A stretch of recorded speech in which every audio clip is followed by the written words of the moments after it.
By this time, reinforcements had brought his army to a strength of nearly 10,000 men.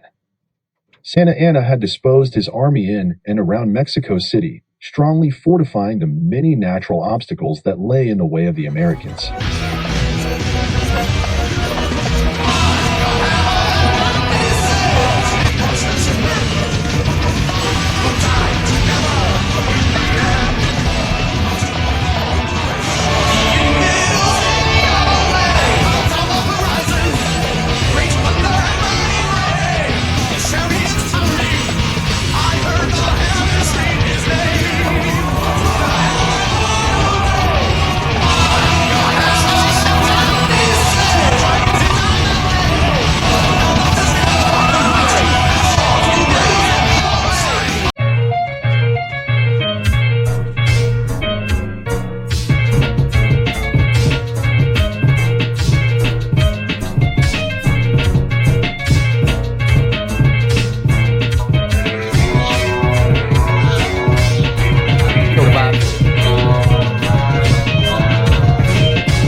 April 17, 1847.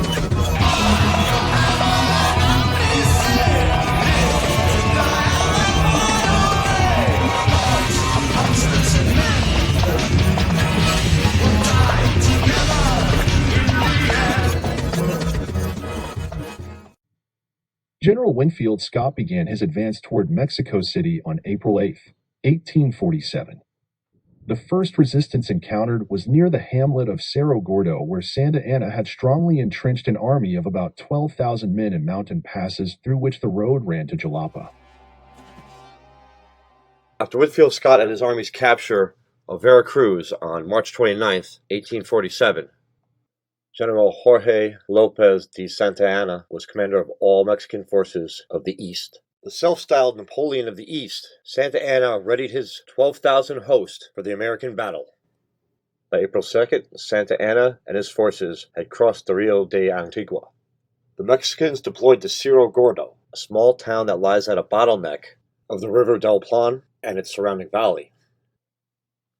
This highly strategic base of operations for General Santa Anna also lies on the National Highway.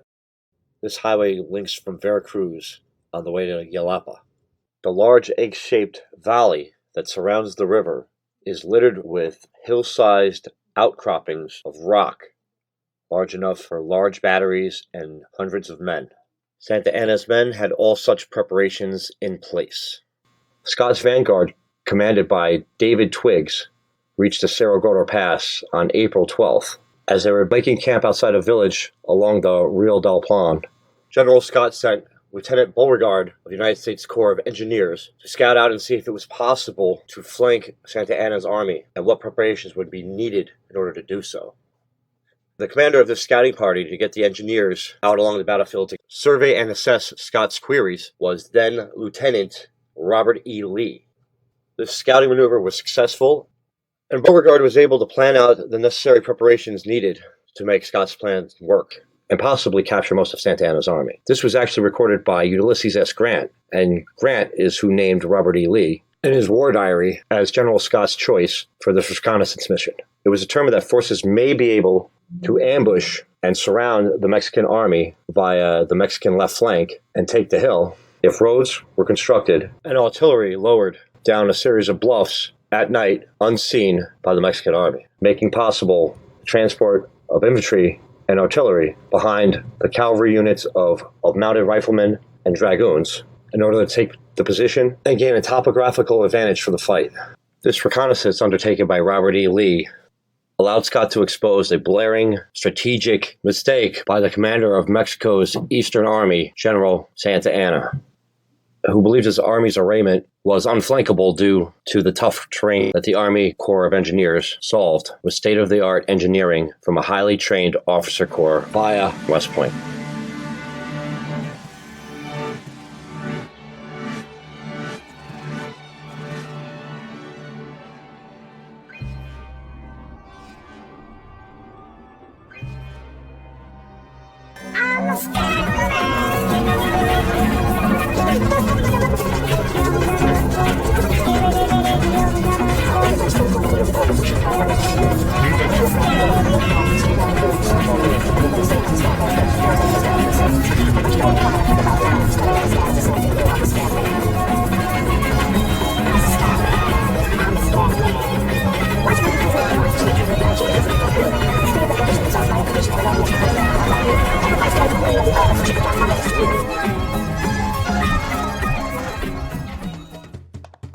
Cerro Gordo, April 17, 1847.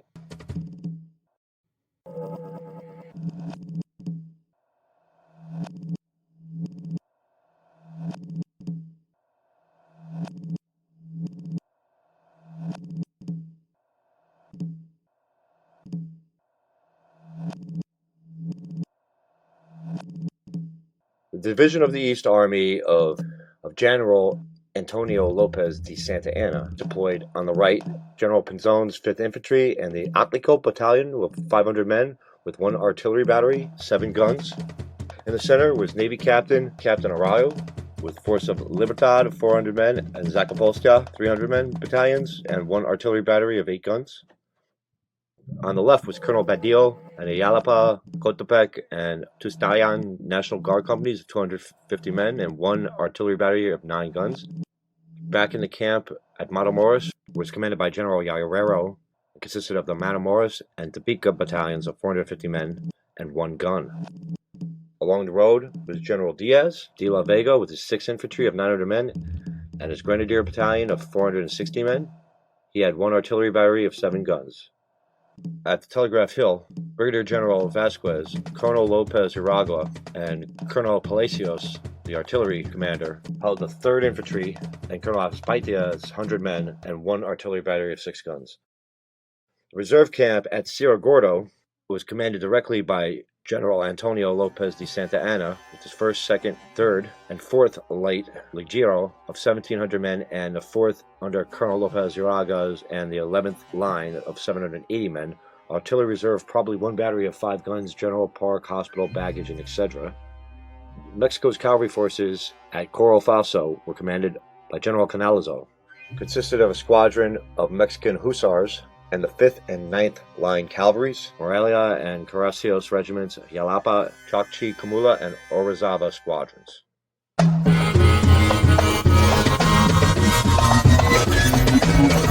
April 17, 1847. From the American camp surrounding a village along the Rio del Plan, Scott ordered Twiggs at his division, mounted riflemen, supported by Harney with 100 dragoons, to stealthily set in wait to attack the rear of Santa Anna's 12,000-man army. Surmising the correct tactical decision, Twiggs detached Harney's 100 men to be the elite attack force to take La Atolia on the morning of April 18th. The full battle commenced on the 18th, with Twiggs and Harney's ambushed troops lying in wait to attack the left flank of Santa Anna's 12,000-strong host, defending Cerro Gordo.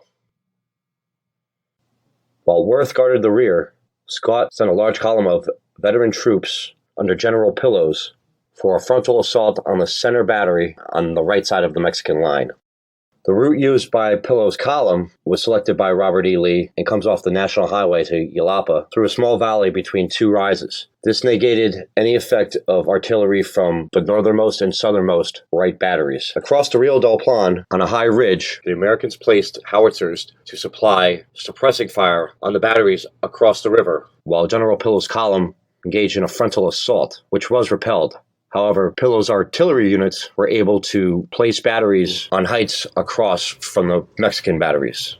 At around the same time, Scott's plan that Twiggs slightly altered is also underway, and the subsequent American ambush on Mexican forces was discovered at the start of the battle. Despite the awareness, the Mexican lines soon collapsed as Scott's flanking maneuver was able to establish a battery upon high ground behind the line of the main defending Mexican forces on top of La Ataaya, bearing down on the telegraph hill El Telegrafano and the village of Cerro Gordo. During the flanking maneuver, gaining the tactical advantage possible to encircle the Mexican division of the East, Scott continued to press the attack by sending Shields and Riley's brigades to capture Cerro Gordo.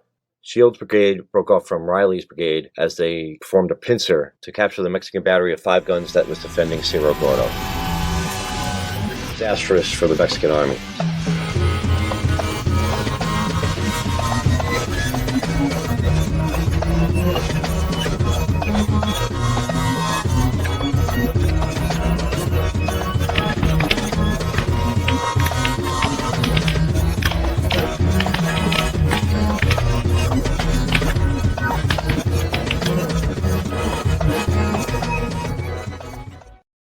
Cerro Gordo, April 17, 1847.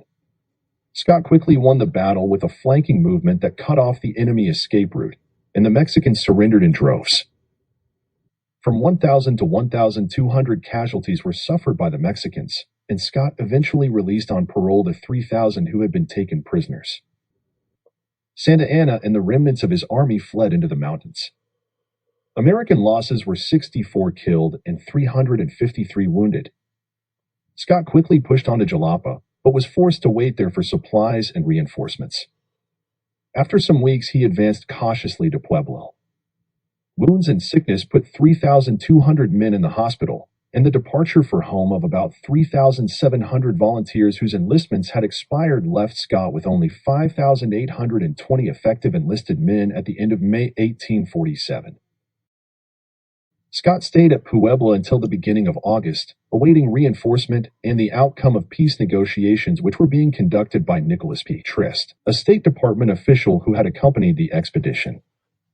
The negotiations having failed, Scott boldly struck out for Mexico City on August 7th, abandoning his line of communications to the coast. By this time, reinforcements had brought his army to a strength of nearly 10,000 men. Santa Anna had disposed his army in and around Mexico City, strongly fortifying the many natural obstacles that lay in the way of the Americans.